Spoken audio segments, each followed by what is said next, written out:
अखण्डमण्डलाकारं व्याप्तं येन चराचरं तत्पदं दर्शितं येन तस्मै श्रीगुरुवे नमः।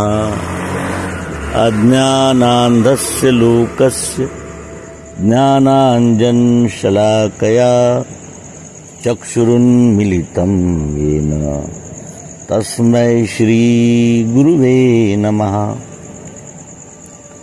सर्वांग योग मालिका के पहले अंक मोक्षेच्छा दर्शन योग में हम सब उपस्थित हैं।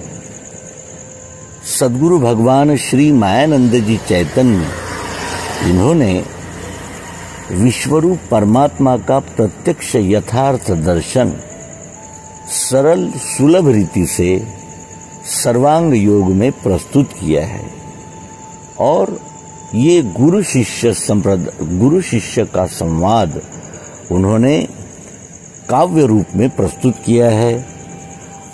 इस पुस्तिका का महत्व और विशेषता ये है कि इस रचना में विश्वरूप परमात्मा का यथार्थ प्रत्यक्ष प्रायोगिक दर्शन मुमुक्षुओं जिज्ञासुओं के लिए और सर्वसामान्य भाविक श्रद्धालु और परमात्मा प्राप्ति के लिए लालायित मानव जाति के लिए और इस परम पावन बेला में हम सर्वांग योग द्वारा परमात्मा, ईश्वर, गॉड, जिसे अनंत नामों से हम पुकारते हैं, उस परम शक्ति को जानने, समझने और उस परम शक्ति से हमारा क्या संबंध है, इसको अनुभव युक्त प्रायोगिक पद्धति से जानेंगे। पहले अध्याय क्या है ये पहले देखें। पहला अध्याय है श्री गुरु के पदों को है मेरा दंडोत प्रेम से, यही प्रेम रहे स्थाई, कृपा दृष्टि वही मिले।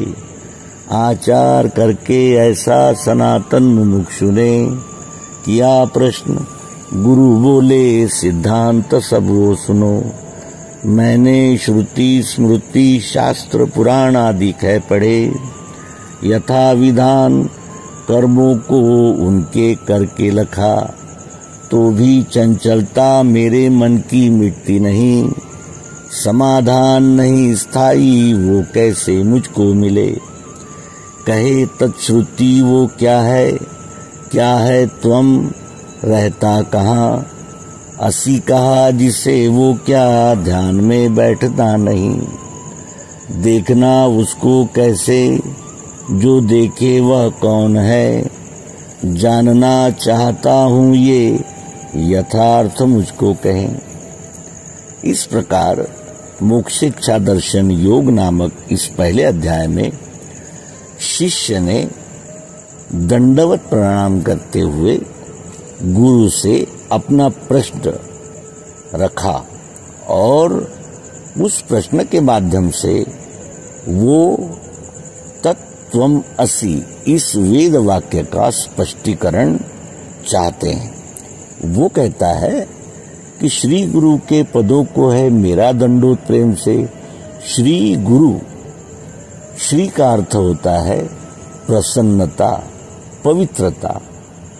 श्री गुरु से बढ़कर और इस संसार में कौन है जो स्वयं भी पवित्र है और जो उसके सानिध्य में आता है वो भी पवित्र ही हो जाता है। पर इस लोहे को सोना बनाता है ये किंवदंती है, लेकिन यहाँ सद्गुरु अपने से जुड़ने वाले को, अपनी बात ध्यान पूर्वक सुनने वाले को सद्गुरु ही बना देते हैं। श्री गुरु के पदों को है मेरा दंडोत प्रेम से। अब अभिवादन के कई प्रकार है, नमस्कार है, जय हिंद है, गुड मॉर्निंग है, ऐसे कितने ही प्रकार है। लेकिन यहाँ श्री गुरु के पदों को दंडोत है प्रेम से, ऐसा कहा गया है। श्री गुरु के पद सामान्य रूप से देखें तो पांव को पद कहा जाता है, लेकिन अगर आध्यात्मिक दृष्टि से इसी बात की ओर देखा जाए तो सद्गुरु के दो ही पद होते हैं, क्षर और अक्षर। इन दोनों पदों का लय विश्वरूप यानी पुरुषोत्तम भाव में हो जाता है। श्री गुरु के पदों को है मेरा दंडोत। दंडोत का क्या तात्पर्य है? दंडवत यानी जैसे कोई दंड गिर जाता है, यानी एकदम पूरी तरह यानी जमीन से लगकर चरणों पर वो सर रख देता है, उस प्रकार का अभिवादन यहाँ शिष्य कर रहा है। अब ऐसा क्यों कहा है, दंडोते क्यों कहा है, इस बात की ओर भी ध्यान दें तो ऐसा ध्यान में आता है कि नमस्कार, गुड मॉर्निंग, इसमें कुछ न कुछ परायापन है, कुछ न कुछ अपना यानी व्यष्टि अस्तित्व है। लेकिन जब कोई दंडवत करता है तो वो संपूर्णतया शरण हो जाता है। अब संपूर्णता शरण किसको कहते हैं? तो जैसे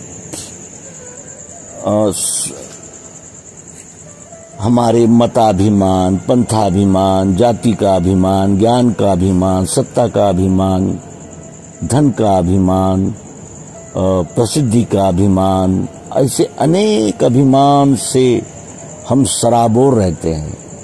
लेकिन सद्गुरु के चरणों में जब तक हम ये सारे अभिमानों को छोड़कर और केवल सत्य जानने की अभिलाषा से ही नहीं प्रणाम करते हैं या उन्हें शरण नहीं जाते हैं, तब तक हमारा संपूर्ण समाधान भी नहीं होता और हमें सद्गुरु से पूर्ण कृपा प्राप्त नहीं होती।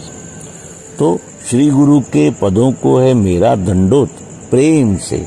अब ये प्रेम कौन सा है?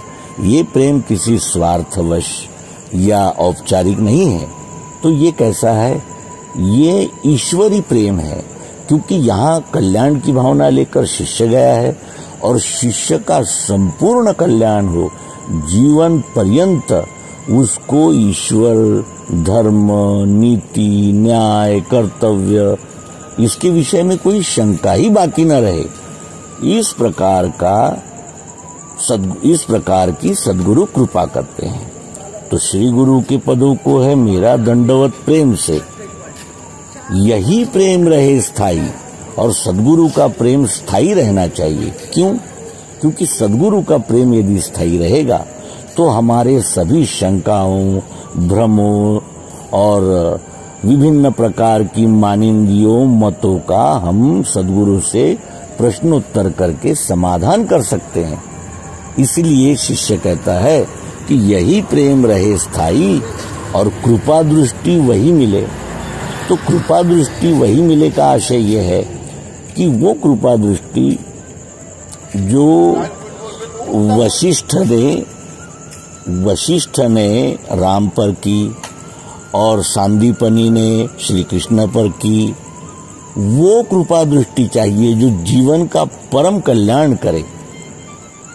तो यहाँ यही प्रेम रहे स्थायी प्रेम चाहिए और कृपा दृष्टि वही मिले, वही है अपना रूप पुरुषोत्तम भाव से। उस पुरुषोत्तम भाव का प्रत्यक्ष यथार्थ प्रायोगिक साक्षात्कार हो, ये शिष्य ने शुरुआत में ही प्रार्थना कर दी। अब आगे यही प्रेम रहे स्थायी, कृपा दृष्टि वही मिले, आचार करके ऐसा सनातन। ये सनातन आचार चला आ रहा है। भगवान श्री कृष्ण जी भी जब सांदीपनी के शरण गए या वशिष्ठ की शरण में श्री राम गए तो उन्होंने सभी प्रकार की आढ़्यताएं, मान्यताएं और अपना व्यक्तित्व आदि सभी को समर्पित कर दिया। तो इसी तरह यहाँ भी शिष्य कह रहा है कि यही प्रेम रहे स्थायी, कृपा दृष्टि वही मिले, आचार करके ऐसा सनातन। ये सनातन आचार है। जिसे भी सद्गुरु के पास जाना है उसे अपने सभी प्रकार की आढ्यताएं, मान्यताएं, अहंताएं सौंपनी होगी। और यही प्रेम रहे स्थायी, कृपा दृष्टि वही मिले, आचार करके ऐसा सनातन मुमुक्षु में। मुमुक्षु किसे कहते हैं? जिसे मोक्ष की इच्छा है। मोक्ष की इच्छा, मोक्ष कहते हैं मुक्त होने को। तो यहाँ हम ये देखें कि शिष्य बंधा कहाँ है और किस बात से बंधा है? तो शिष्य बंधा है अज्ञान से, और अज्ञान से बंधा हुआ शिष्य मुक्त होना चाहता है। तो ऐसा सनातन आचार शिष्य ने किया, और वो कहता है कि आचार करके ऐसा सनातन मुमुक्षु ने किया प्रश्न। मुमुक्षु ने ऐसा सनातन आचार करके प्रश्न किया। तो गुरु बोले, आचार करके ऐसा सनातन मुमुक्षु ने, गुरु बोले सिद्धांत सब वो सुनो। अब मैं तुम्हें सब प्रकार का यानी सिद्धांत का लक्ष्य कराऊंगा। अब सिद्धांत का लक्ष्य कैसे कराते हैं? क्योंकि हमने आज तक यही देखा विभिन्न किताबों में, विभिन्न विषयों में, कि सिद्धांत तो पुस्तकों में लिखा होता है, या कोई वर्णन करता है, या कोई एक दूसरे को बताता है। इस प्रकार की बात सिद्धांत के विषय में होती है। लेकिन सद्गुरु कहते हैं कि सिद्धांत का लक्ष्य कराऊंगा। अब सिद्धांत का लक्ष्य यह है, जैसे किसी को प्यास लगी है और उसके सामने कोई व्याख्यान कर रहा है कि पानी तरल होता है, पानी तालाब में, कुओं से, नदियों से प्राप्त होता है, और पीने पर प्यास जाती है, तो क्या उसको लक्ष्य हो जाएगा, यानी उसकी प्यास बुझ जाएगी? लेकिन यदि कोई एक लोटा भर जल उसके सामने रख दे, तो अब तरल है या नहीं है, इस प्रकार की कोई भी व्याख्या करने की आवश्यकता नहीं है। तो लक्ष्य का अर्थ है प्रत्यक्ष, यथार्थ और प्रायोगिक पद्धति से सिद्धांत का मैं दर्शन कराऊंगा। दर्शन कराने की बात यहाँ हो रही है। तो आचार करके ऐसा सनातन मुमुक्षु ने किया प्रश्न। गुरु बोले सिद्धांत सब वो सुनो। अब मैं सिद्धांत का लक्ष्य कराऊंगा, वो सब सुनो। अब शिष्य कहता है, कहीं ऐसा तो नहीं हो कि ये भी मुझे कुछ सुनाने लगे, किसी शास्त्र की बात, किसी किताब की बात, कोई काल्पनिक बात, या आसमानी बात, या सातवें आसमान, इस प्रकार की कोई काल्पनिक बातें न करने लगे। इसीलिए वो शिष्य बताता है कि मैंने श्रुति, स्मृति, शास्त्र, पुराण आदि है पढ़े। मैंने श्रुतियां, स्मृतियां, शास्त्र, पुराण सब कुछ पढ़ लिया। यथा विधान कर्मों को उनके करके रखा।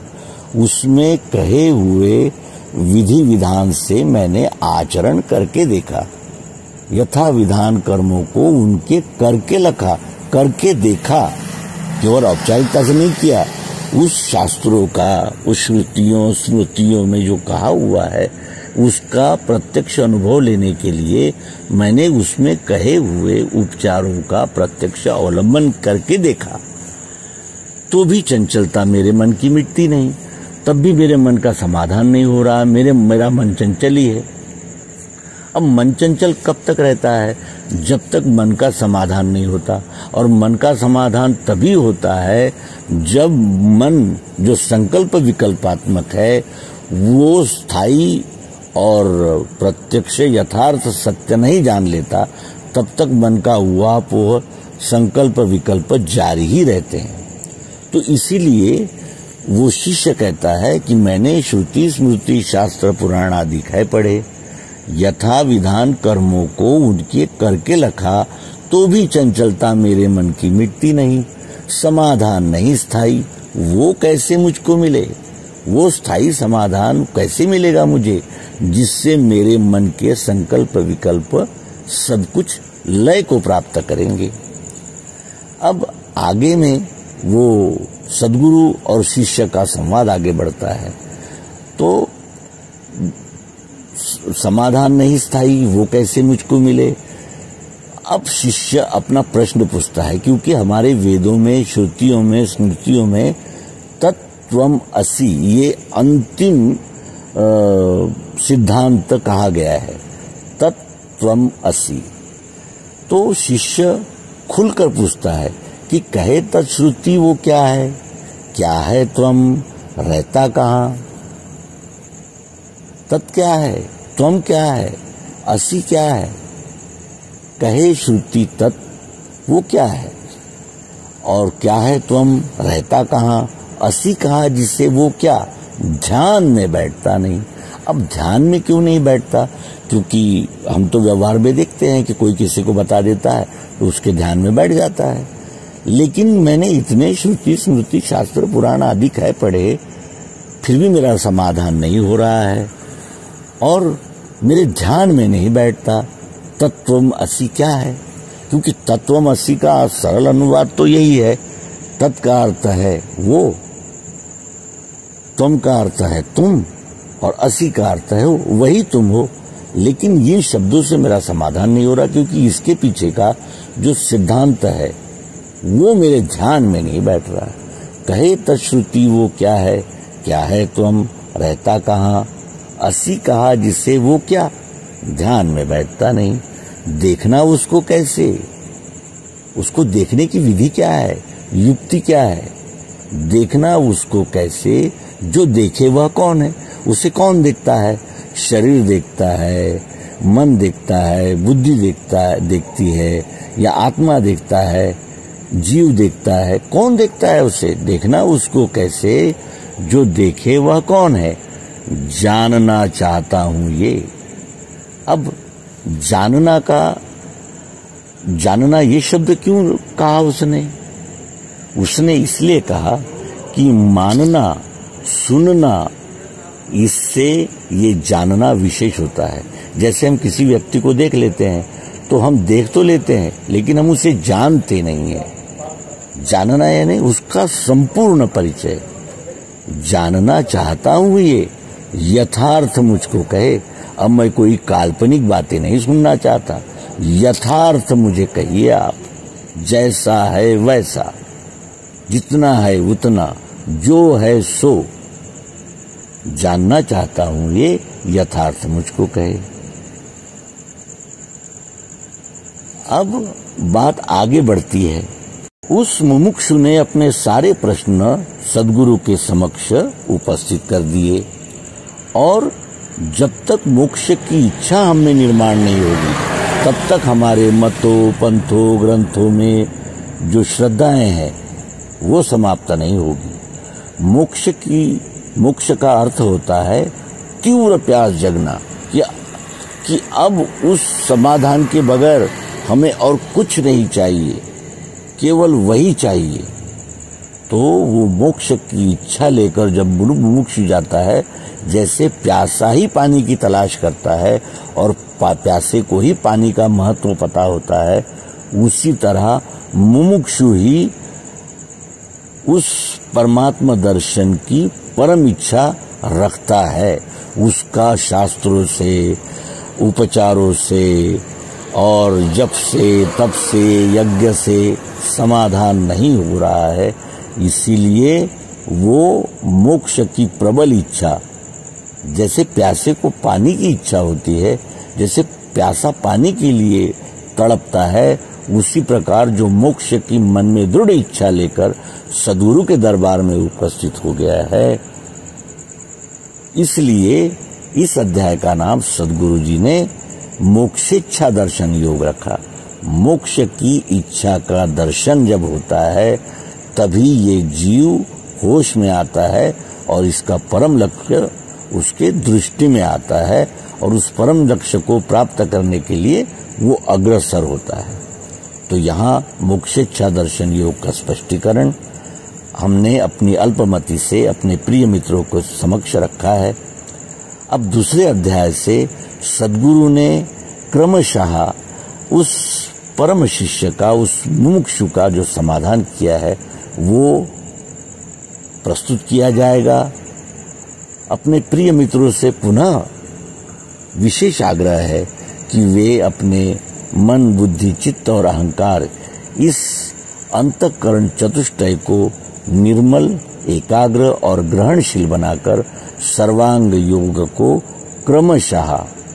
क्रमशः जाने।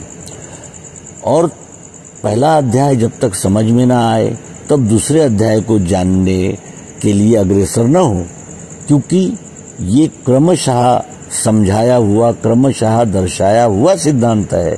इसलिए जब हम क्रमशः इसको पूरी तरह नहीं समझ लेते तब तक आगामी अध्याय की ओर हम न बढ़े। ये प्यार भरा अनुरोध, प्यार भरी प्रार्थना अपने मित्रों से करते हुए इस अंक को यहीं विराम देते हैं। नर्मदे हर सद्गुरु भगवान की जय, सनातन धर्म की जय, विश्वरूप परमात्मा की जय। ओम शांति शांति शांति।